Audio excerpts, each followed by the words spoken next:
dimanapun Anda berada, dan selamat datang bagi jemaat-jemaat yang hadir di Reform Exodus Community Kutisari. Kita akan bersama-sama menyembah Tuhan. Terlebih dahulu marilah kita bangkit berdiri untuk mengambil waktu teduh di hadapan Tuhan. Mari kita berdoa secara pribadi.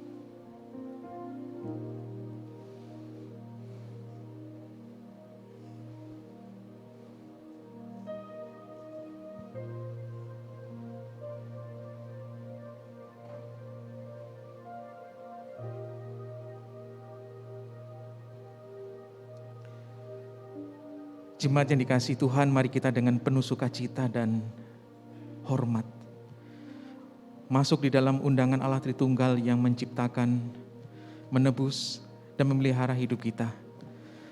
Marilah kita menyembah Dia dengan sebuah keyakinan bahwa pertolongan kita ialah datang dari Allah, pencipta langit dan bumi. Dia adalah Tuhan yang tidak pernah meninggalkan pekerjaan tangannya buat kita. Kiranya turun atas kita berkat dan damai sejahtera yang menyempurnakan ibadah kita yang dibuka di dalam nama Allah Bapa, Putra, dan Roh Kudus. Amin. Jemaat dipersilakan duduk kembali. Mulutku penuh dengan puji-pujian kepadamu, dengan penghormatan kepadamu sepanjang hari.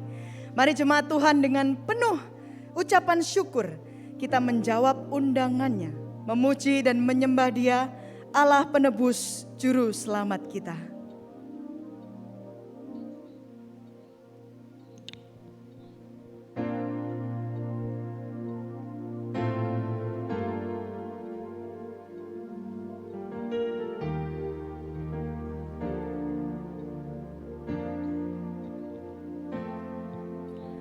I was so wretched, I remember who I was. I was lost, I was blind, I was running out of time. Sin separated, the bridge was far too wide. But from the far side of the chasm, you held me in your side. So you made a way across the great divide. Left behind heaven's throne to build it here inside. And there at the cross, you paid the debt I owed, broke my chains, freed my soul, and for the first time I had hope. Thank you, Jesus, for the blood.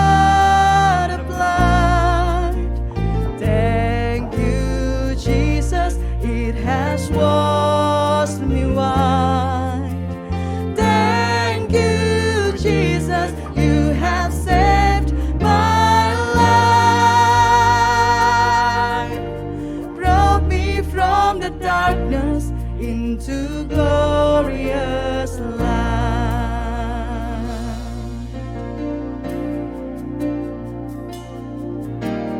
You took my place, laid inside the tomb of sin. You were buried for 3 days, and then you walked right out again. And now death has no sting, and life has no end. Amen.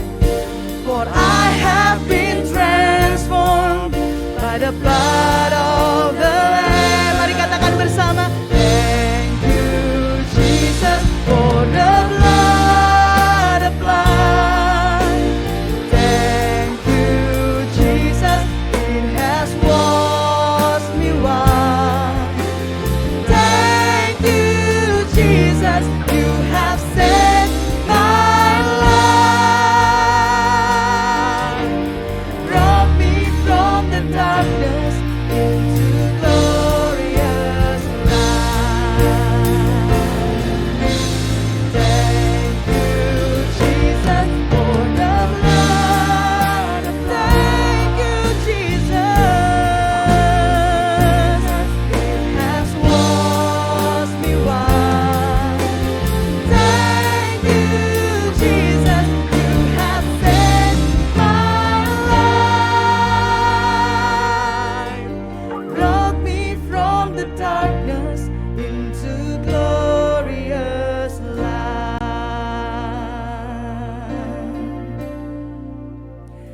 Jadi saudara-saudara, oleh darah Yesus, kita sekarang penuh keberanian dapat masuk ke dalam tempat kudus. Karena Ia telah membuka jalan yang baru dan yang hidup bagi kita. Melalui tabir, yaitu dirinya sendiri. Karena itu marilah kita datang membawa seluruh keberadaan diri kita. Mengakui dosa dan kesalahan kita masing-masing secara pribadi di hadapannya. Mari kita berdoa.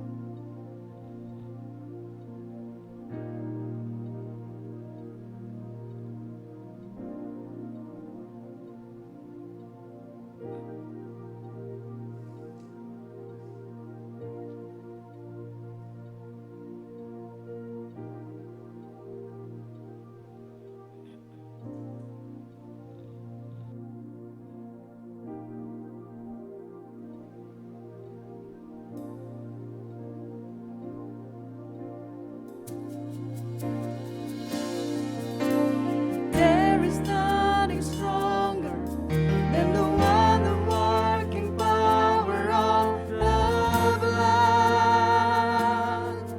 The blood that causes us and others. We are ransomed by our Father through the blood. The blood. There is nothing stronger, yes, than the wonder-working power of the blood. The blood.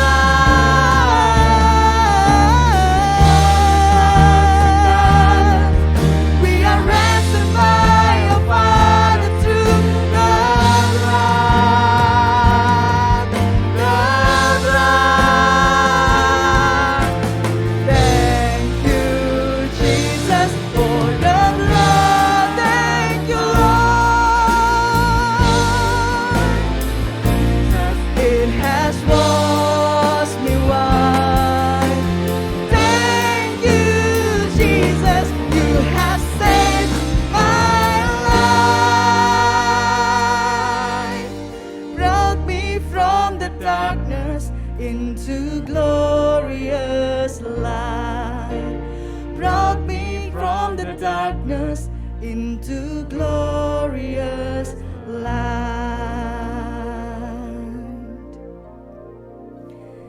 Ini kami anak-anak-Mu ya Tuhan datang di hadapan-Mu.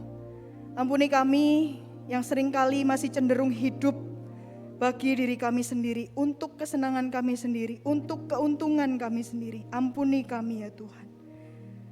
Terima kasih untuk kesetiaan-Mu dalam kehidupan kami. Terima kasih untuk anugerah-Mu yang besar. Terima kasih untuk darah-Mu yang telah menguduskan kami, yang telah menebus kami dari kutuk, menyelamatkan kami dari maut, dan membawa kami dari kegelapan kepada terang-Mu yang mulia. Ini kami anak-anak-Mu ya Tuhan saat ini datang di hadapan-Mu. Kami rindu memuji Engkau, Allah yang layak kami sembah. Kami rindu juga untuk mendengar Engkau berbicara ya Tuhan. Kiranya Engkau hadir dan menyatakan diri kepada kami masing-masing secara pribadi. Terpujilah nama-Mu ya Tuhan. Di dalam nama Tuhan Yesus Kristus, penebus, Tuhan dan Raja kami. Amin. Mari jemaat, kita akan menyatakan pengakuan iman kita. Mari kita bangkit berdiri dan kita nyatakan bersama-sama. Aku percaya kepada Allah, Bapa yang Maha Kuasa, Khalik langit dan bumi, dan kepada Yesus Kristus, anaknya yang tunggal Tuhan kita, yang dikandung dari Roh Kudus, lahir dari anak darah Maria, yang menderita sengsara di bawah pemerintahan Pontius Pilatus, disalibkan, mati dan dikuburkan, turun ke dalam kerajaan maut. Pada hari yang ketiga, bangkit pula dari antara orang mati, naik ke surga, duduk di sebelah kanan Allah, Bapa yang Maha Kuasa. Dan dari sana Ia akan datang untuk menghakimi orang yang hidup dan yang mati. Aku percaya kepada Roh Kudus, gereja yang kudus dan am, persekutuan orang kudus, pengampunan dosa, kebangkitan tubuh, dan hidup yang kekal. Amin. Sekalipun dosamu merah seperti kirmisi, akan menjadi putih seperti salju. Sekalipun berwarna merah seperti kain kesumba, akan menjadi putih seperti bulu domba. Sambil tetap bangkit berdiri, kita akan memuji Dia, Allah yang layak kita sembah dan muliakan. Hai umat Tuhan, pujilah Dia. Haleluya.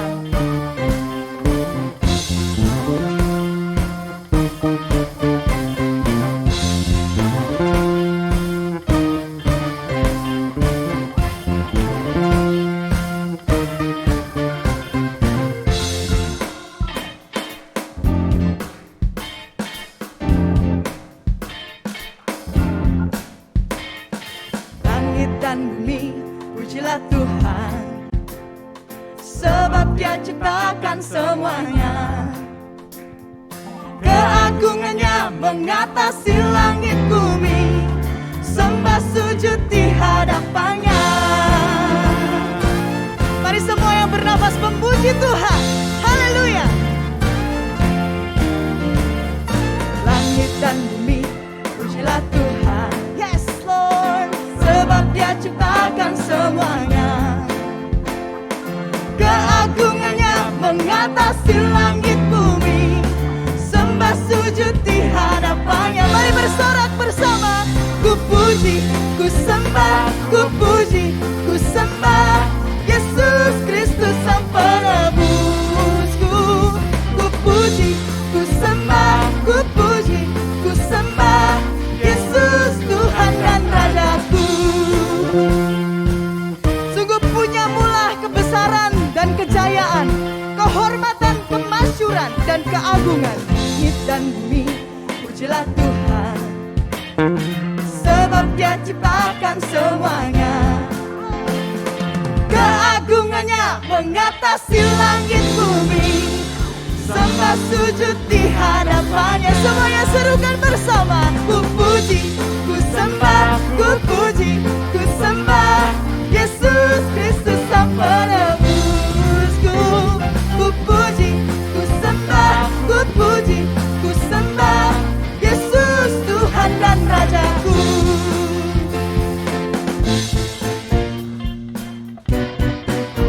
Segala-galanya yang ada di langit dan di bumi, sungguh Dia layak untuk kita puji dan sembah.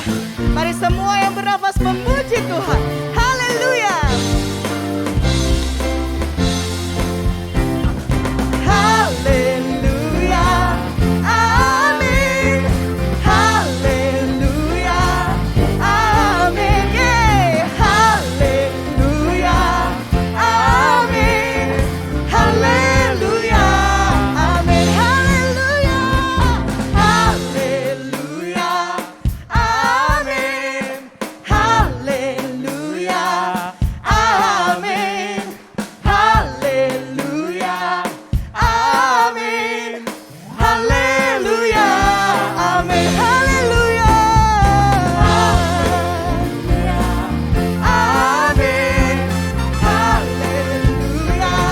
Amin. Haleluya. Amin. Haleluya. Amin. Haleluya. Amin. Haleluya. Amin.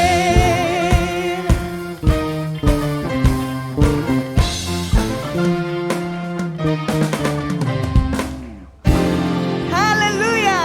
Terpujilah Tuhan Allah kita. Mari Bapak Ibu Saudara, masih sambil bangkit berdiri, kita akan menyiapkan hati kita untuk mendengar firman Tuhan. Kita akan datang mengarahkan hati kita, jiwa kita, mata kita untuk memandang hanya kepada Yesus.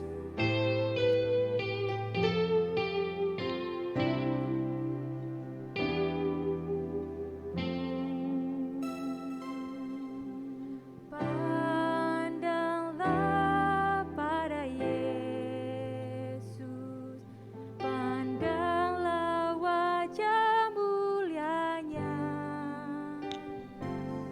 Isi dunia menjadi suram dalam sinar kemuliaannya.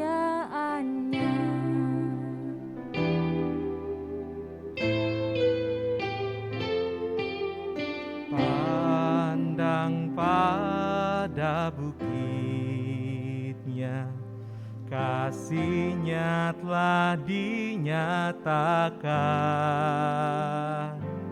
Sang Anak Allah berikan hidupnya, hutang dosaku dihapuskan. Mari katakan bersama, Yesus ku memandangmu, Yesus ku pandang wajah-Mu, Yesus harta abadiku. Kau ku puja, ku sembah, penyelamat sejati. Oh Yesus, ku pandang wajah-Mu.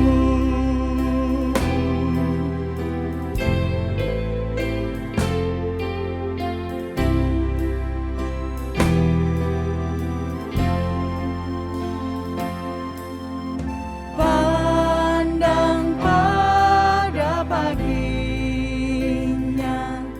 lihatlah Kristus yang bangkit. Hari yang mulia maut dikalahkan, sekarang Dia hidup di dalamku. Kami memandangmu Yesus, Yesus ku pandang wajah-Mu. Oh, Yesus harta abadiku. Kau ku puja, ku sembah, penyelamat sejati. Oh Yesus, ku pandang wajah-Mu. Mari datang memandang hanya kepada harapan yang pasti dan teguh, bahwa Sang Raja akan datang kelak dan kemuliaan hanya milik Kristus kita. Pandanglah pada surga, Sang Raja akan datang kelak. Lutut bertalu, lidah mengaku, kemuliaan milik Kristusku. Yesus ku pandang wajah-Mu, Yesus harta abadiku. Kau ku puja, ku sembah, penyelamat sejati. Oh Yesus, ku pandang wajah-Mu. Yesus, ku pandang wajah-Mu. Yesus harta abadiku. Kau ku puja, ku sembah, penyelamat sejati. Oh Yesus, ku pandang wajah-Mu. Oh Yesus, ku pandang wajah-Mu. Kami mengucap syukur untuk kasih setia-Mu bagi kami Tuhan. Biarlah seperti pujian yang kami naikkan pada saat ini, Engkau adalah harta sejati kami. Tuhan, kami akan mendengarkan kebenaran firman-Mu. Hamba-Mu memohon dalam keterbatasan kami, kuasa Roh Kudus-Mu yang tidak terbatas, menolong, memampukan hamba-Mu yang menyampaikan, memampukan juga jemaat-Mu yang akan mendengarkan, bahkan memampukan kami untuk melakukan kebenaran firman Tuhan. Kami menyerahkan waktu kami ke dalam tangan kuasa-Mu. Di dalam nama Tuhan Yesus kami berdoa dan mengucap syukur. Amin.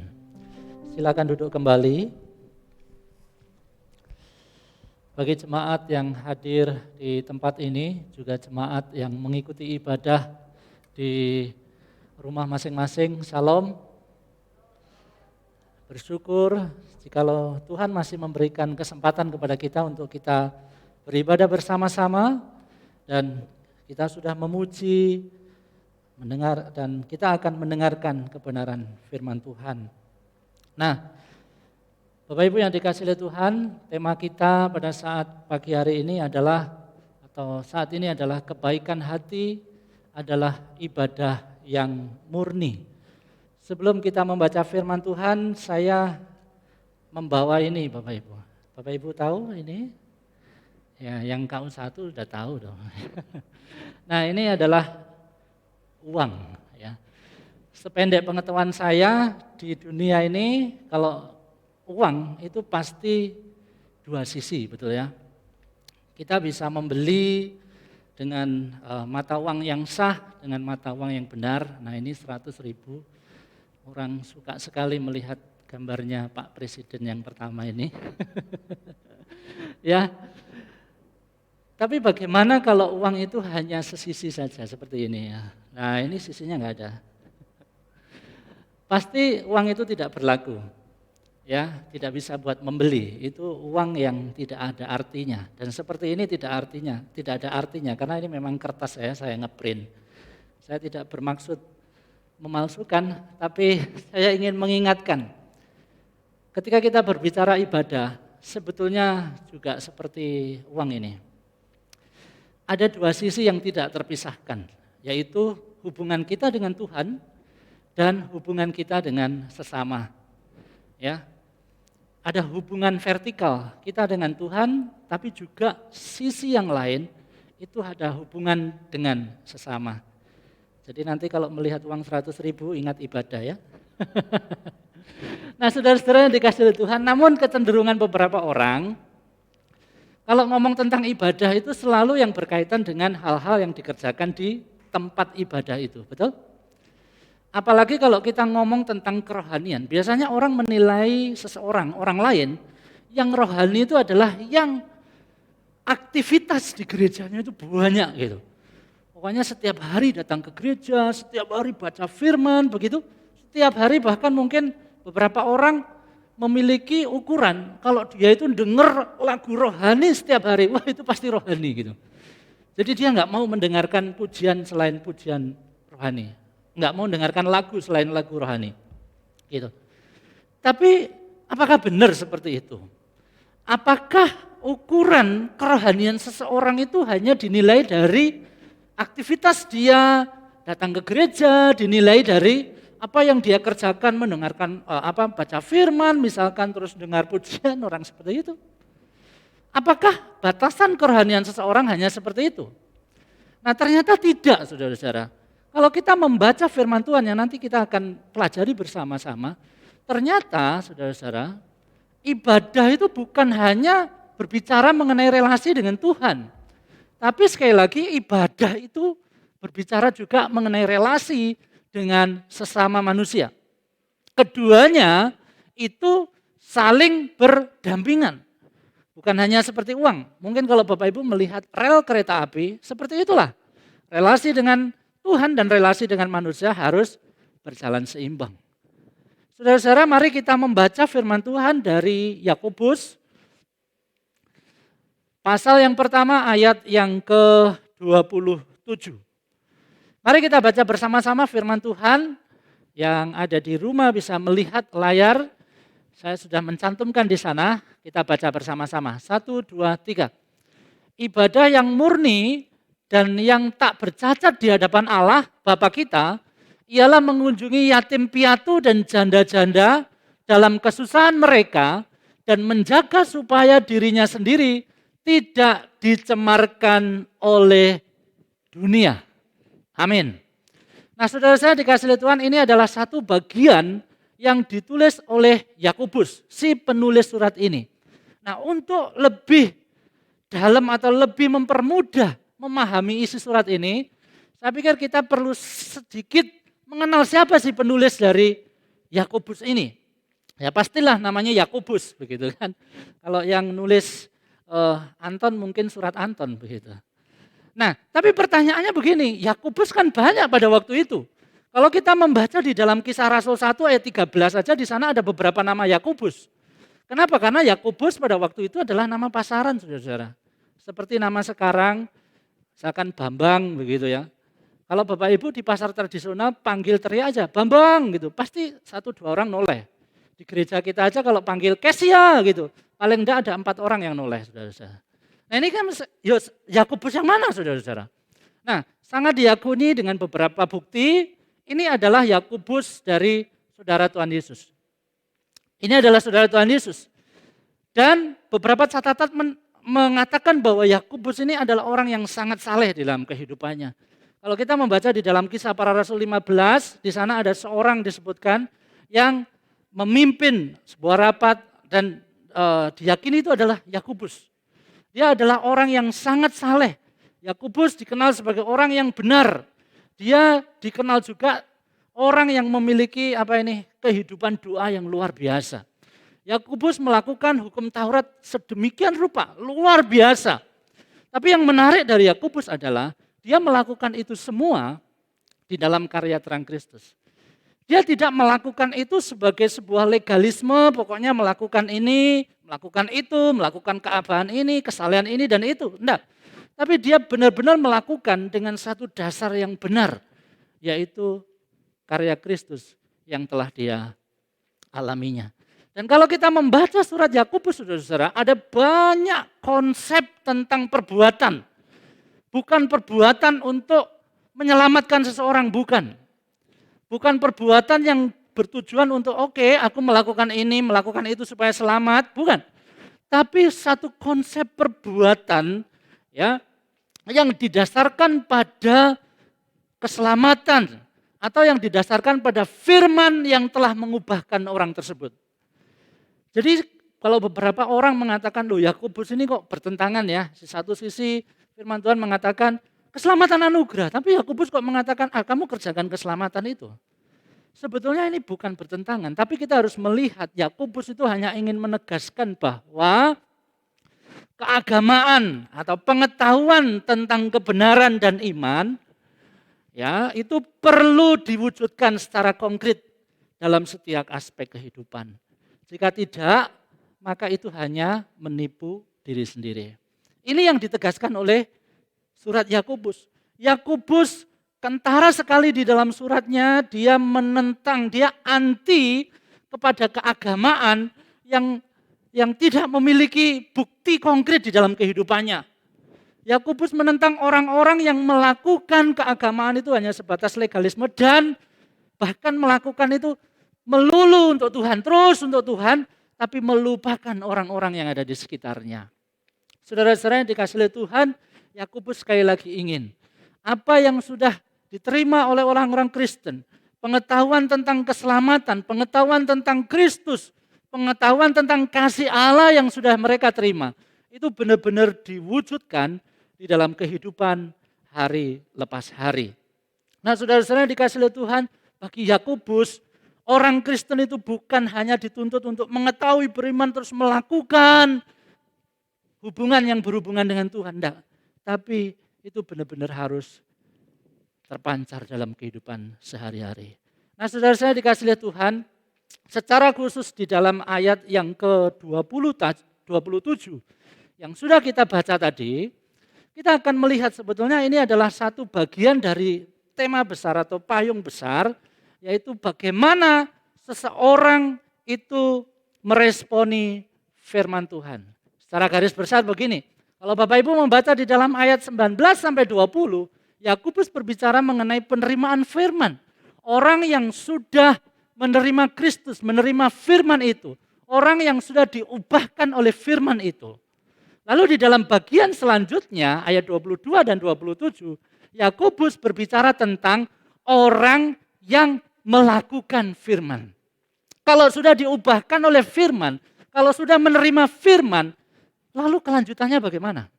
Apakah dia akan diam? Oke, aku sudah menerima firman nih, aku sudah menerima keselamatan, lalu diam begitu saja? Tidak.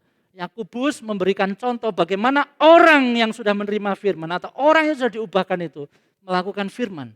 Ayat yang ke-22 dan 27. Dan di sana kita akan melihat ada beberapa contoh praktis bagaimana orang itu harus melakukan firman.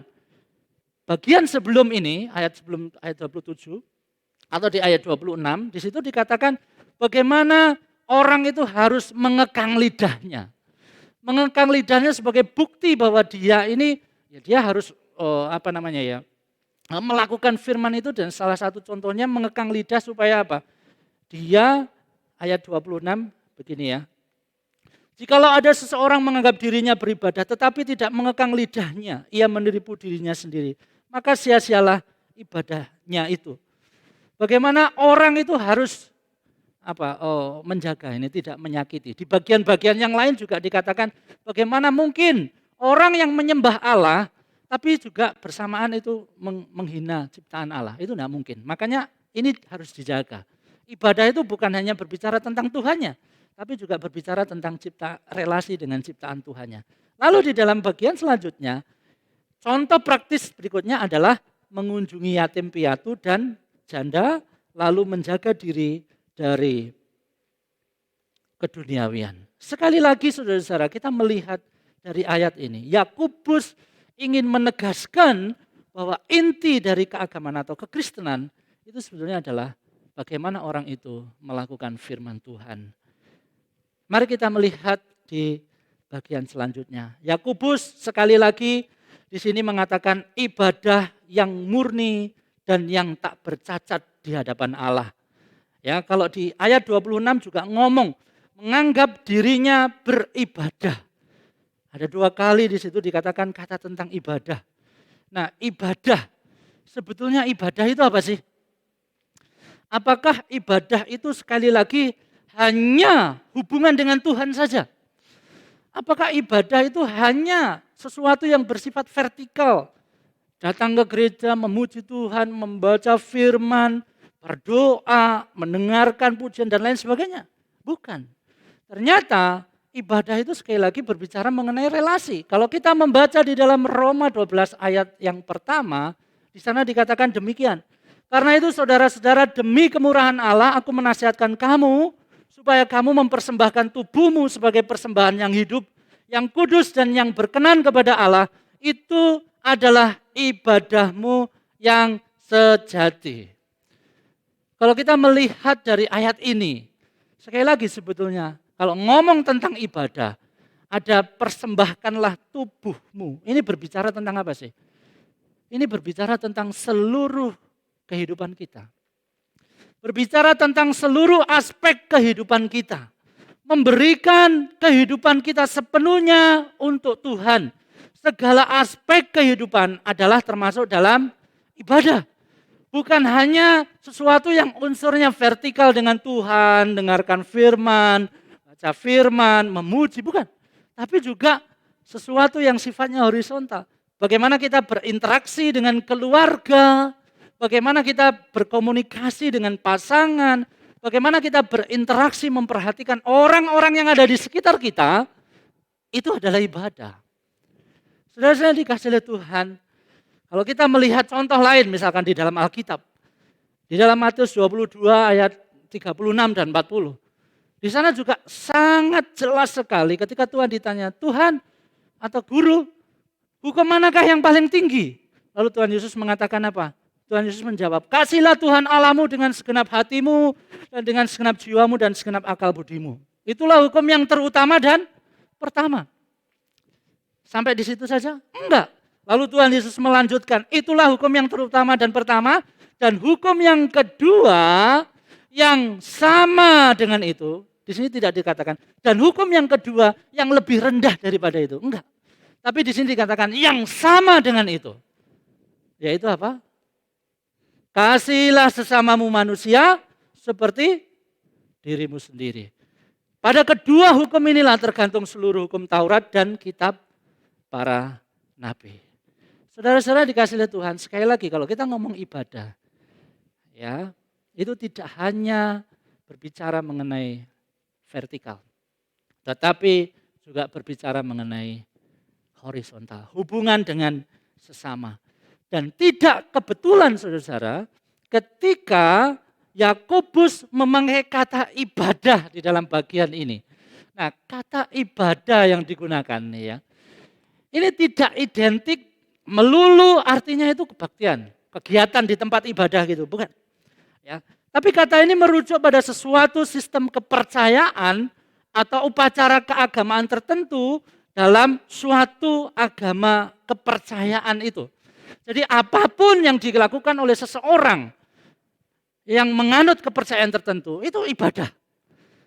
Saya kasih contoh misalkan, saya tinggal di lingkungan Jawa, saya dibesarkan di orang-orang Jawa dulu. Orang Jawa itu mempunyai filosofi yang sangat banyak sekali. Dan mereka menganggap apa yang dilakukan itu sebagai ibadah. Contoh misalkan, mendirikan rumah. Itu mereka punya aturannya, sesuai kepercayaannya.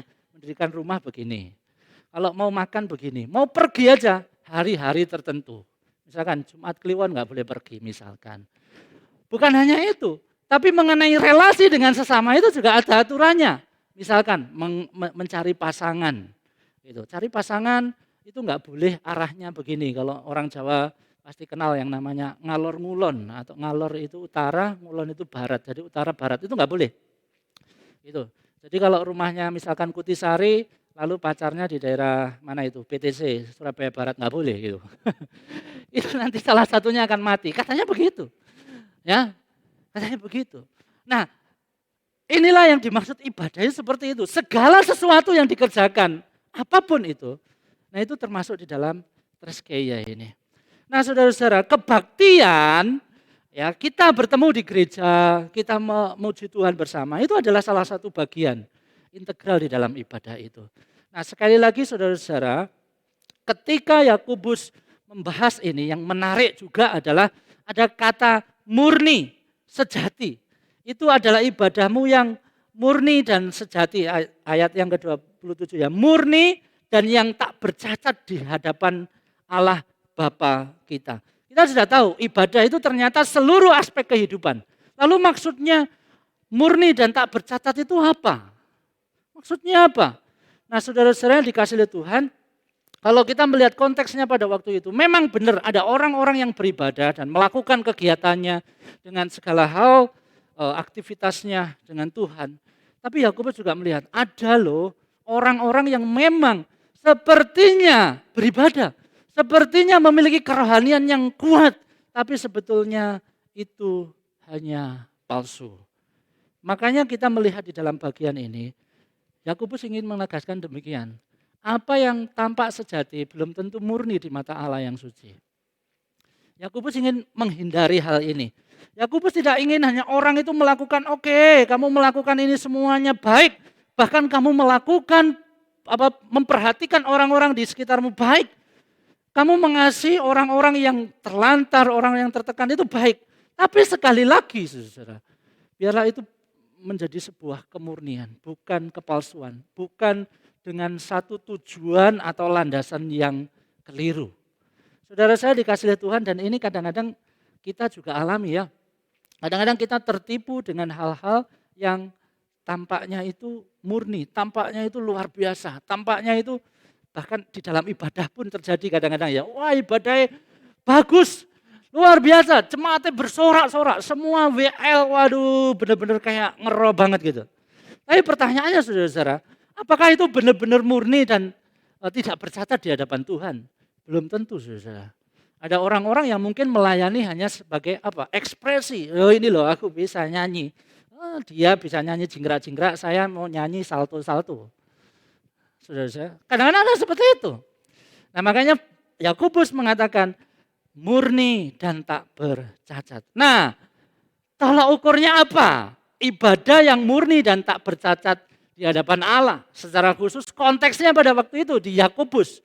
Nah yang pertama ini saudara-saudara, memberikan bantuan kepada kaum marginal, ayat 27a.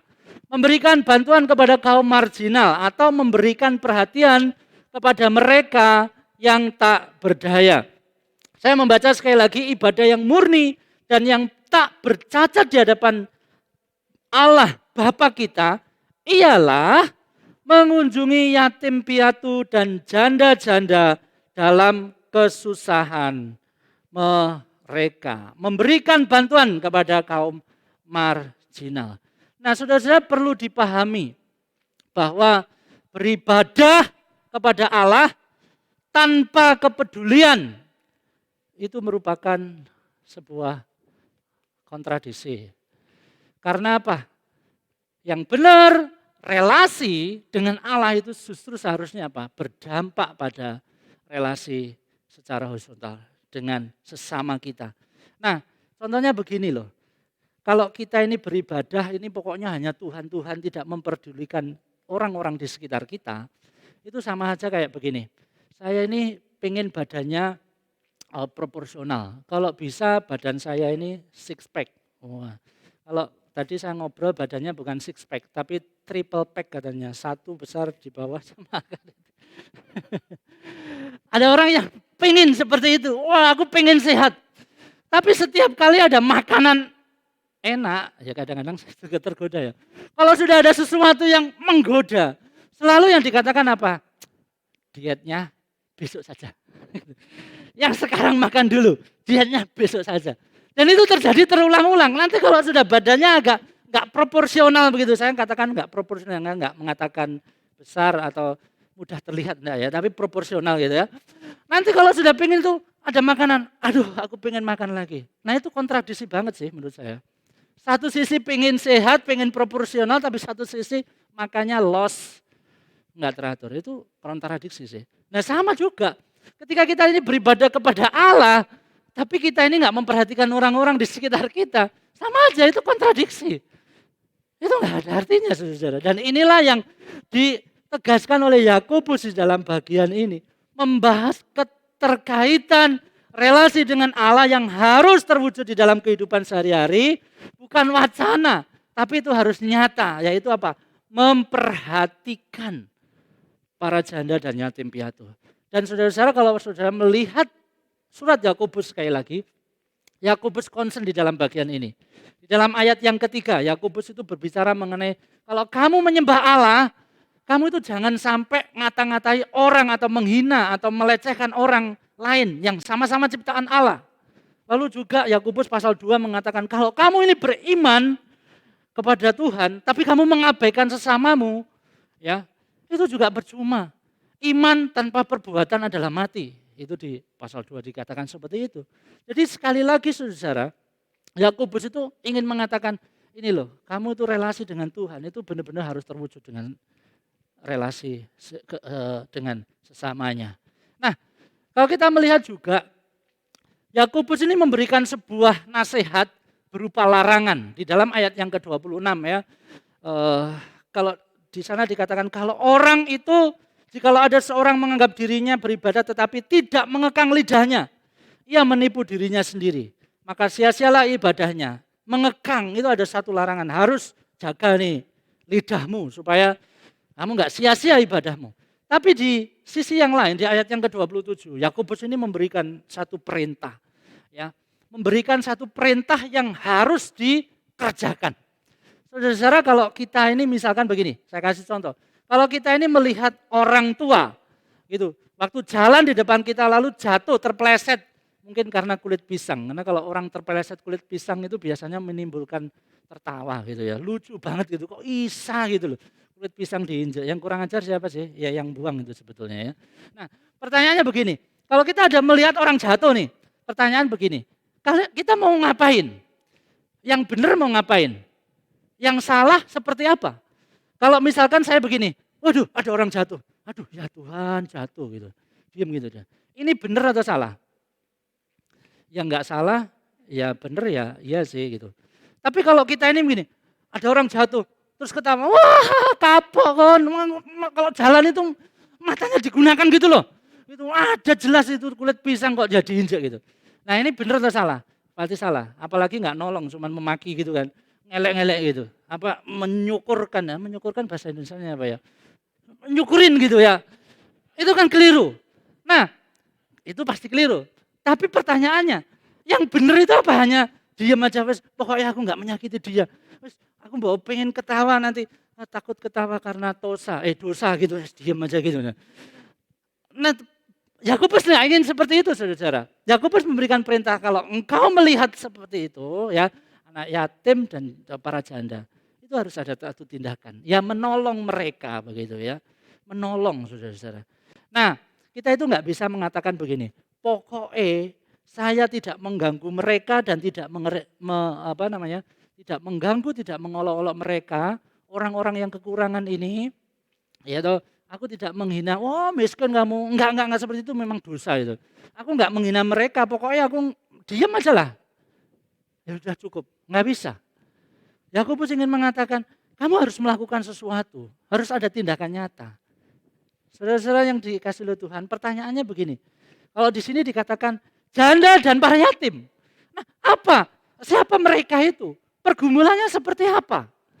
Nah, saudara-saudara, ketika Yakobus mengatakan janda dan para yatim, sebetulnya Yakobus itu ingin perwakilan dari kelompok-kelompok orang-orang yang marginal, mereka yang terabaikan, mereka yang posisinya itu rentan dilecehkan, rentan mengalami manipulasi, eksploitasi dan lain sebagainya.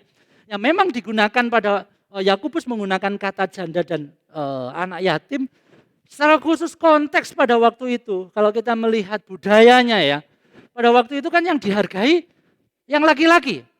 Perempuan ini tidak dianggap second class. Nah, kalau seorang misalkan punya suami lalu suaminya mati, nah yang terjadi apa? Para janda ini pasti akan kesulitan. Mau bekerja ya susah, karena yang boleh bekerja mungkin ya laki-laki. Apalagi ada anak-anak yang harus dibesarkan. Nah, yang terjadi biasanya apa? Mereka balik ke orang tuanya untuk mendapatkan penghidupan dan seterusnya. Nah, saudara-saudara, ini yang terjadi. Makanya Yakobus mempergunakan janda dan anak yatim. Tapi sebetulnya apa sih yang dikatakan oleh Alkitab berkaitan dengan kelompok ini? Kalau kita membaca di dalam Mazmur 68 ayat yang ke-6, jauh sebelum Yakobus, sebetulnya Alkitab atau firman Tuhan itu sudah menegaskan bahwa orang-orang yang demikian, bagi anak yatim dan para janda, Bapak atau Allah itu adalah pelindung bagi mereka. Allah di kediamannya yang kudus itu pelindung. Dan masih banyak bagian firman Tuhan lagi yang mengatakan bahwa Allah itu menjadi pembela orang-orang yang seperti ini. Orang-orang yang memiliki potensi untuk direndahkan, potensi untuk mengalami pelecehan, dieksploitasi dan lain sebagainya. Allah membela seperti ini. Nah, saudara-saudara yang dikasih oleh Tuhan, orang-orang yang dikasih Allah enggak mungkin dong mengabaikan orang-orang yang sama-sama dikasih Allah ini. Yakobus kurang lebih seperti itu pemikirannya.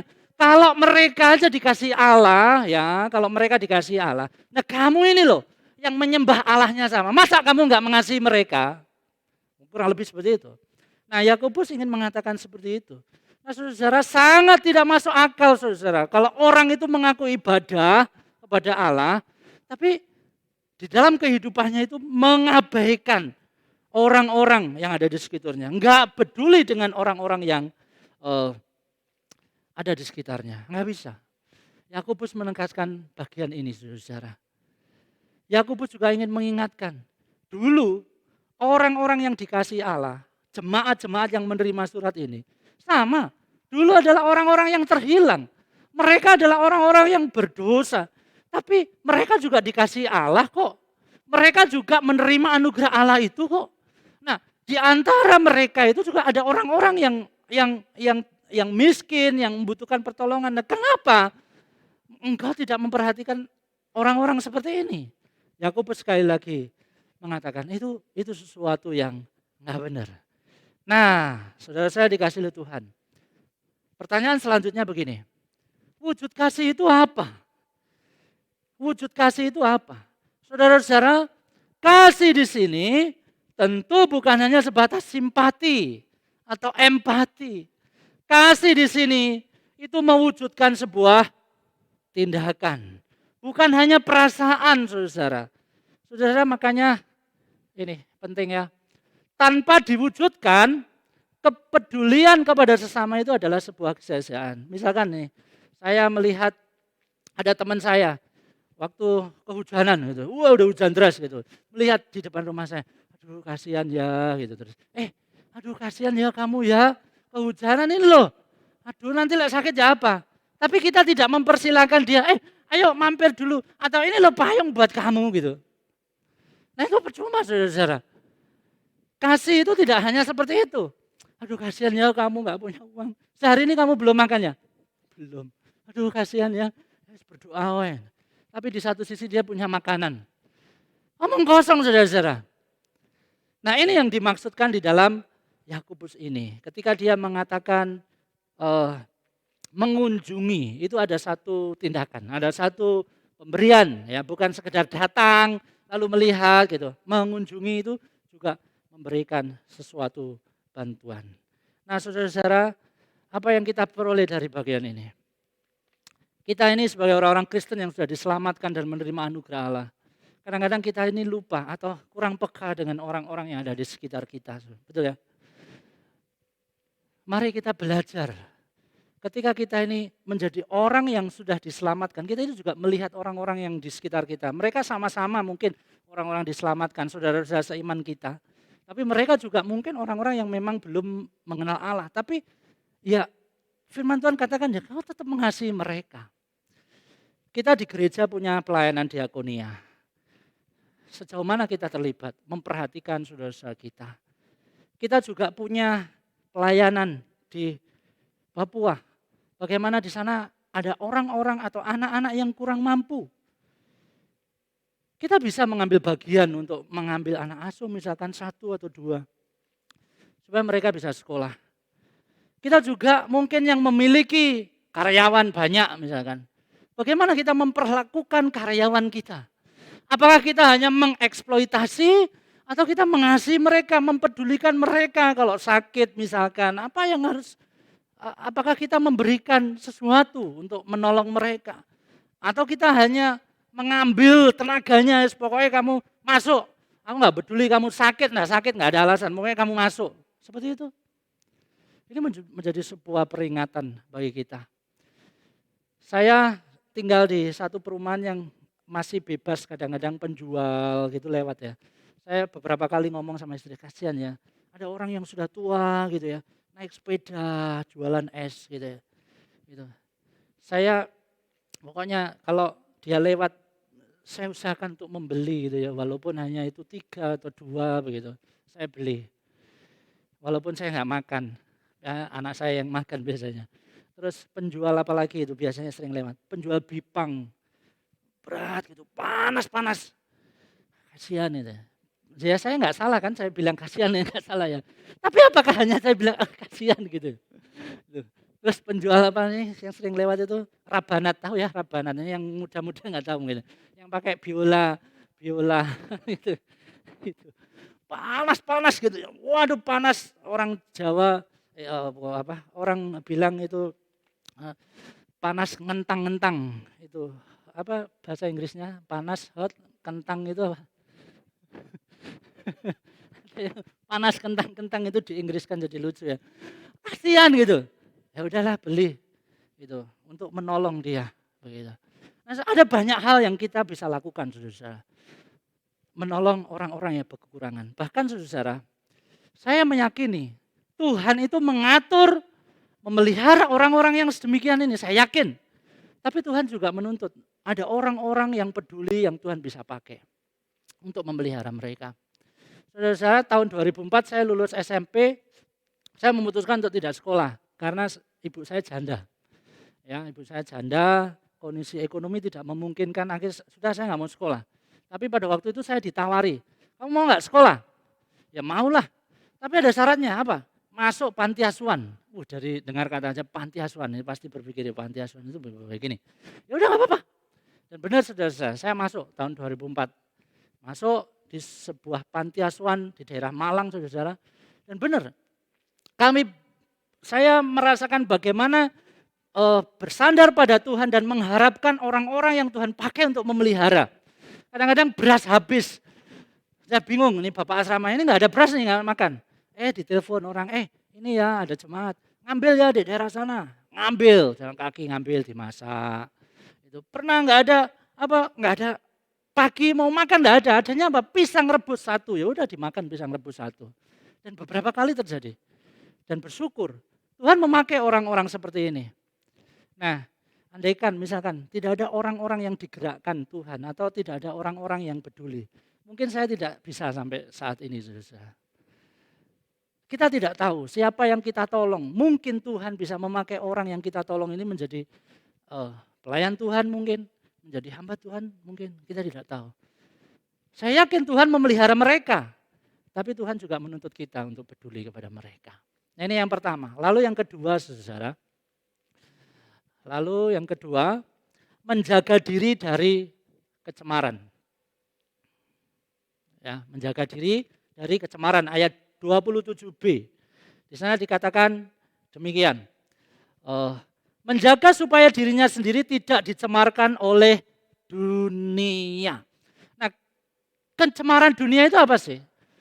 Di situ dikatakan tidak dicemarkan oleh dunia. Kalau kita mempelajari Alkitab, segala sesuatu yang tidak sesuai dengan maksudnya Allah, yang bertabrakan dengan Bapa, itulah keduniawian. 1 Yohanes 2 ayat 16-17, semua hal yang tidak berasal dari Bapa, yaitu apa? Keinginan daging, keinginan mata, keangkuhan hidup, bukanlah berasal dari Bapa, melainkan dari dunia, dan dunia ini lenyap dengan keinginannya. Tetapi orang yang melakukan kehendak Allah tetap hidup selama-lamanya.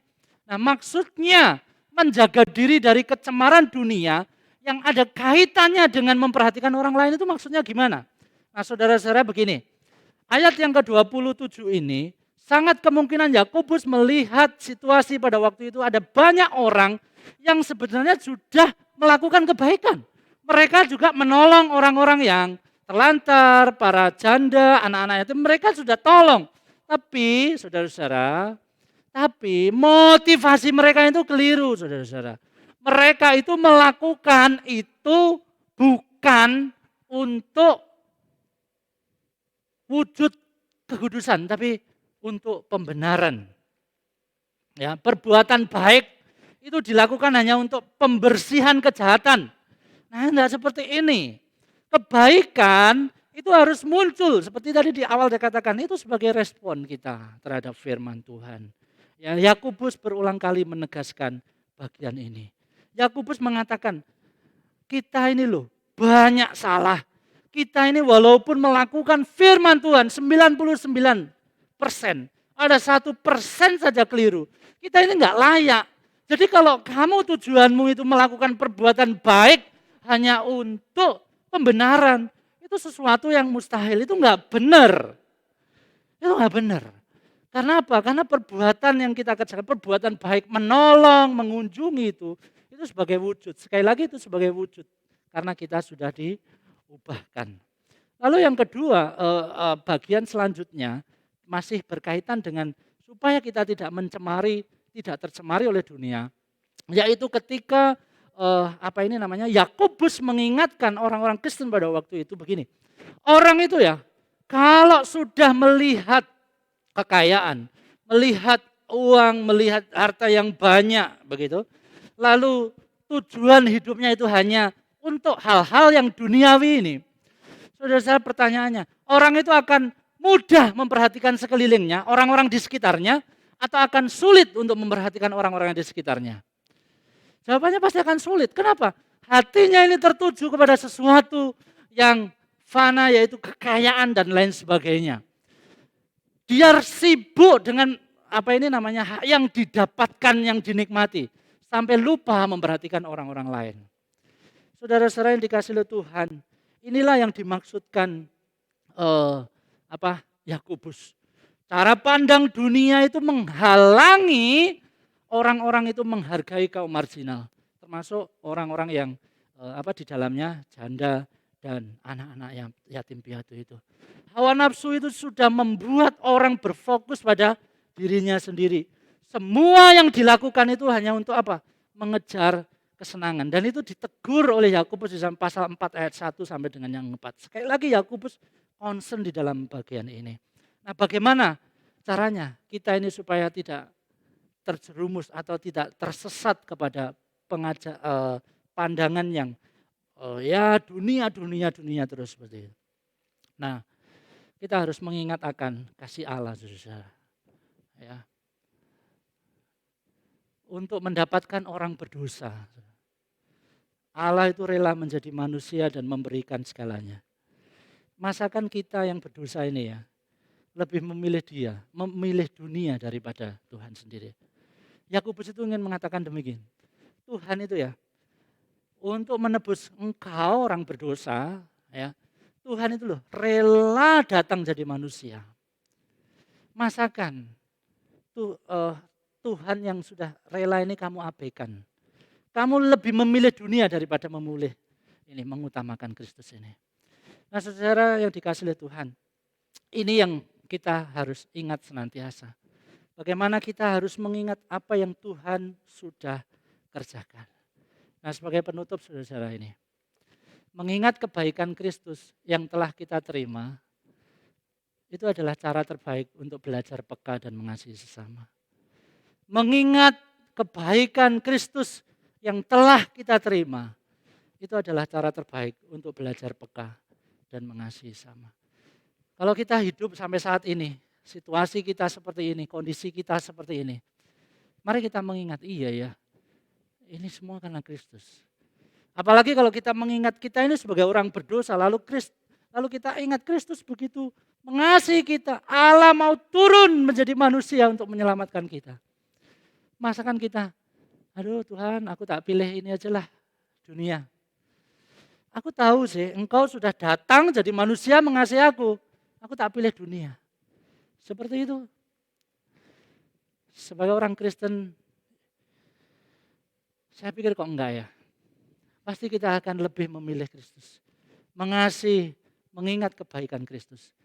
Dan saudara, dengan demikian kita akan belajar peka. Melihat orang-orang lain.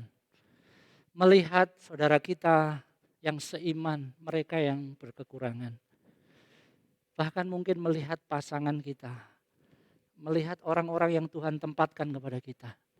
Bagaimana kita juga harus mengasihi mereka. Kita menanggalkan keegoisan kita untuk mengasihi saudara-saudara kita. Biarlah kebenaran firman Tuhan pada saat ini mengingatkan kita.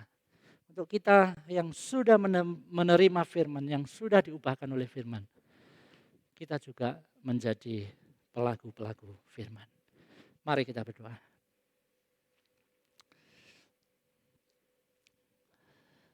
Kami bersyukur Tuhan untuk anugerah-Mu, untuk kasih setia-Mu bagi kami. Kami bersyukur kami adalah orang-orang yang berdosa, tapi Tuhan mengasihi kami. Tuhan rela datang ke dunia untuk kami orang berdosa ini. Dan pada saat ini biarlah firman-Mu mengingatkan kami. Kami pun juga peduli dengan orang-orang yang ada di sekitar kami. Bukan hanya sebatas peduli, tapi kami juga melakukan kepedulian kami. Mewujudkan, menyatakan kasih kami. Membantu orang-orang yang miskin. Membantu orang-orang yang terabaikan, tertindas. Membantu orang-orang yang tersingkirkan. Ada banyak orang-orang di sekitar kami. Ada yang kami kenal, tapi mungkin juga ada yang tidak kami kenal. Tuhan berikan kepekaan kepada kami. Berikan kepekaan kepada kami. Terima kasih Tuhan Yesus, terima kasih. Biarlah Roh Kudus-Mu yang akan memampukan kami melakukan kebenaran firman-Mu. Di dalam nama Tuhan Yesus, Juru Selamat kami yang hidup kami berdoa. Amin.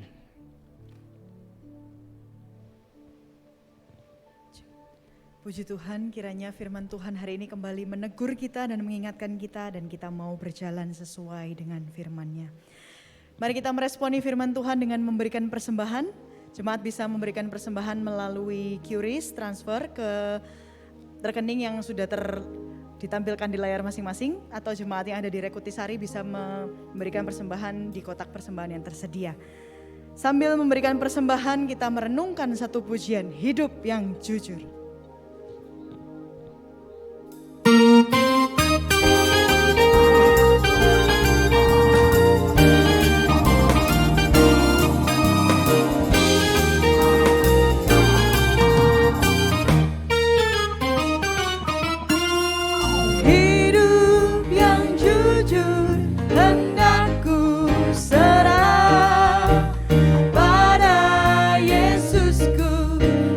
Aku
Jemaat sekalian, mari kita serahkan persembahan kita kepada Tuhan. Bapa di dalam surga, kami sungguh mengucap syukur karena melalui firman-Mu kami boleh diberkati dan kami tahu apa yang harus kami lakukan sebagai orang yang sudah mengalami anugerah Tuhan. Dan kami pun juga bersyukur karena saat ini kami memiliki kesempatan untuk memberikan persembahan. Meskipun ini hanya uang kami yang bersifat jasmani, tetapi kiranya dengan iman, pengharapan, dan kasih kami boleh persembahkan itu semua bagi kemuliaan nama Tuhan. Bahkan kami berharap sekiranya Engkau memberikan kami kekuatan untuk mempersembahkan hidup kami sebagai persembahan yang berkenan di hadapan Tuhan, di dalam kekudusan, di dalam ketaatan, dan kasih. Sehingga hidup kami boleh kami persembahkan untuk kemuliaan nama Tuhan juga. Bapa Surgawi, kami serahkan dalam tangan Tuhan untuk bangsa dan negara kami. Kami sungguh mengucap syukur Tuhan tetap mengasihi bangsa kami. Tuhan bekerja sedemikian rupa di tengah-tengah pandemi. Kami berharap kiranya para pemimpin kami, Engkau berikan hikmat bijaksana untuk mengantisipasi berbagai macam hal berkaitan dengan kondisi pandemi saat ini. Kami pun juga berdoa ya Tuhan supaya setiap aparat yang bertanggung jawab, yang mengorbankan banyak hal untuk melayani masyarakat masa-masa pandemi, kiranya Engkau memampukan memberikan mereka hikmat dan penghiburan. Setiap masyarakat yang sekarang ini sudah kehilangan orang-orang yang mereka kasihi, mereka saat ini juga mengalami kesulitan dalam hal ekonomi. Engkau yang akan berikan penghiburan dan kekuatan untuk terus berjuang di hadapan Tuhan. Kami juga berdoa secara khusus untuk antisipasi varian Mu yang sekarang ini sudah mulai merebak. Kiranya Engkau memberikan hikmat kepada pemerintah untuk mengatur segala sesuatunya, termasuk dengan pengelolaan vaksinasi, supaya semuanya berjalan dengan baik, sehingga masyarakat boleh tetap proaktif di dalam program ini. Kami pun juga berdoa secara khusus ya Tuhan, untuk persiapan ibadah maupun pembelajaran tatap muka. Kami serahkan dalam tangan Tuhan supaya Engkau mampu menggerakkan hati dari setiap anggota masyarakat yang terlibat. Pemerintah yang merancang segala sesuatunya supaya berjalan dengan baik, sehingga ini bukan menjadi sebuah kekhawatiran bagi kami, supaya justru ini menjadi sebuah kesempatan untuk bersatu hati, meningkatkan tingkat pendidikan nasional. Kami serahkan juga di dalam tangan Tuhan untuk saudara-saudara kami yang ada di Afrika, di tengah-tengah kebutuhan mereka untuk vaksin. Kiranya Engkau yang akan menolong menyediakan segala sesuatunya, sehingga kekebalan kesehatan bagi daerah-daerah yang kurang mampu, negara-negara yang kurang mampu, supaya semuanya boleh mendapat pertolongan Tuhan, sehingga COVID-19 boleh dihadapi secara serempak di seluruh muka bumi ini. Kami serahkan di dalam tangan Tuhan untuk setiap gereja-gereja di seluruh muka bumi ini ya Tuhan, yang menjalankan ibadah. Kami percaya banyak keterbatasan ketika kami menjalankan secara online, tetapi ketika kami sedang mempersiapkan diri untuk beribadah secara on-site, kiranya Engkau terus-menerus memberikan kemampuan kepada setiap gereja, para pengurus, hamba-hamba Tuhan, majelis, bahkan badan-badan misi yang sekarang ini juga terlibat di dalamnya, supaya mereka memiliki kemampuan untuk membawa sakral, nilai-nilai sakral di dalam ibadah yang dinikmati oleh setiap jemaat yang ada, supaya mereka terus-menerus menikmati hadirat Allah di dalam ibadah-ibadah mereka yang terbatas. Terima kasih Bapa di surga, kami menyerahkan sekali lagi persembahan kami, bangsa dan negara kami, dan gereja-gereja Kristen yang ada di seluruh muka bumi ini di dalam tangan Tuhan. Di dalam nama Yesus Kristus, kami mengucap syukur dan berdoa. Amin. Jemaat dipersilakan duduk, dan kita saat ini akan bersama-sama memperhatikan informasi warta jemaat.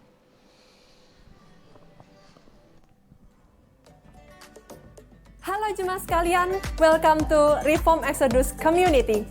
This is our church, this is our home. Kami ucapkan selamat datang bagi Anda yang baru bergabung hari ini.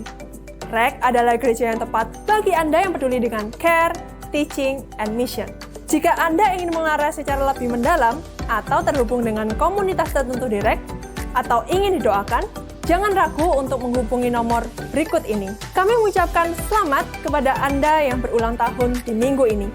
Kiranya kasih, iman, dan pengharapan Anda semakin dikuatkan di dalam Kristus melalui topangan Roh Kudus.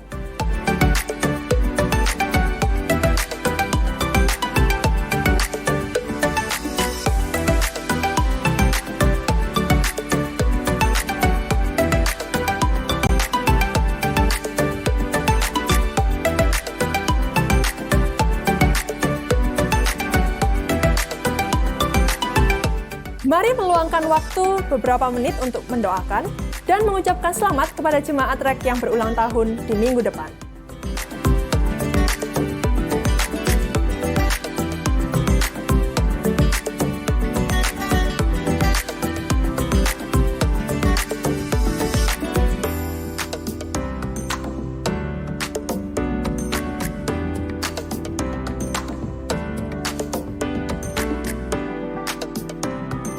Mari bergabung dalam doa pagi setiap Sabtu pukul 5:30 pagi. Bagi Anda yang belum tergabung dalam grup WhatsApp, silakan mendaftar di link berikut ini untuk mendapatkan link Zoom. Bergabunglah bersama Discipleship Group di setiap gereja lokal. Catat hari dan waktunya. Di tengah pandemi ini, mari kita bersama-sama bersekutu dan bertumbuh dengan sesama. Teman-teman muda, ayo bergabung dalam persekutuan online remaja dan pemuda.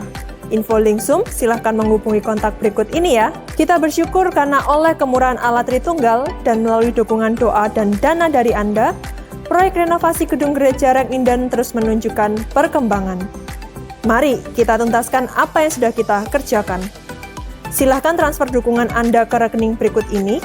Jangan lupa untuk menambahkan angka 9 pada digit terakhir. Mari dukung proyek pembangunan kelas 3 dan 4 SD Kristen Exodus Sorong. Saat ini pembangunan telah selesai dikerjakan, namun masih ada dana yang harus dipenuhi. Dan juga mari dukung untuk pembelian akomodasi antar jemput siswa TK SD Kristen Exodus Sorong.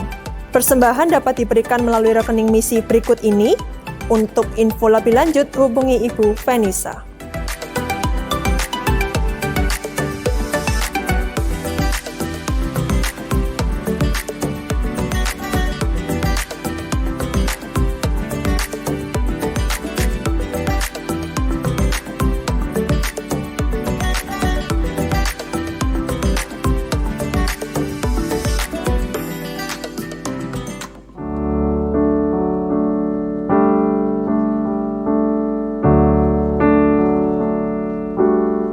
Demikianlah informasi untuk minggu ini. Stay safe, stay healthy, God bless you, see you next week.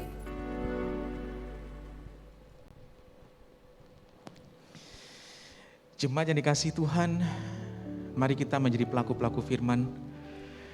Dan sebelum kita menerima berkat Tuhan, saya undang jemaat sekalian bangkit berdiri, marilah kita agungkan Allah Tritunggal.